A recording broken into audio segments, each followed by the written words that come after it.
three men vanished from a lighthouse on a remote island, and no one has ever been able to explain how. No bodies. No witnesses. Just an empty tower, and a mystery that's haunted investigators for over a century. This is the story of the Flannan Isles mystery, the disappearance of the lighthouse keepers who simply vanished. It was December 1900. The Flannan Isles sit off the northwest coast of Scotland, isolated, battered by wind, and surrounded by deadly waters. The lighthouse there was manned by three men, Thomas Marshall, James Duckett, and Donald MacArthur. Their job was simple but grueling: keep the light burning, record daily notes, and survive the storms. When a supply ship called the Hesperus set out to deliver provisions on December 26, 1900, the crew expected to see the usual signal flag flying from the tower. But there was nothing. No flag. No movement. And as they got closer, no one came out to greet them. Captain Harvey sent a relief keeper ashore to investigate. Inside the lighthouse, everything was eerily normal.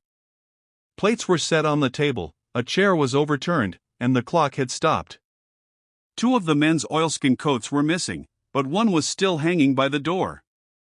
The light itself was extinguished, and all three men were gone. The logbook entries made things even stranger. On December 12, Marshall wrote about severe winds, the likes of which I've never seen in 20 years. He said the men were scared, even MacArthur, the toughest of them all.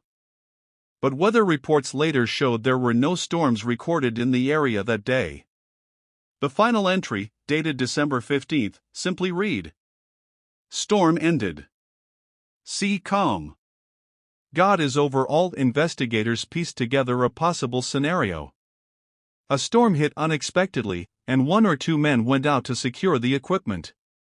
When one was swept away, the others rushed to help, only to be taken by a massive wave. But that theory had holes. The safety ropes were still tied. And the damage didn't match a violent storm. Over the years, theories got darker. Some believed the men went mad from isolation. Others said one killed the rest before throwing himself into the sea. Some locals even whispered that sea spirits, or kelpies, had dragged them beneath the waves. And one theory, though wild, still fascinates people today: that the three men were taken by something not of this world. No trace of the keepers was ever found. Their bodies never washed ashore. And more than a century later, the Flannan Isles Lighthouse still stands, automated now, but empty. Visitors say the air feels heavy there. Some claim they hear voices carried by the wind, calling out for help. Maybe the truth was simple: a storm, a mistake, a tragedy. Or maybe, in that lonely tower at the edge of the world, something happened that defies explanation. Whatever the truth is, the Flannan Isles still keep their secret. And the light that once guided ships through the dark now shines as a reminder that some mysteries were never meant to be solved.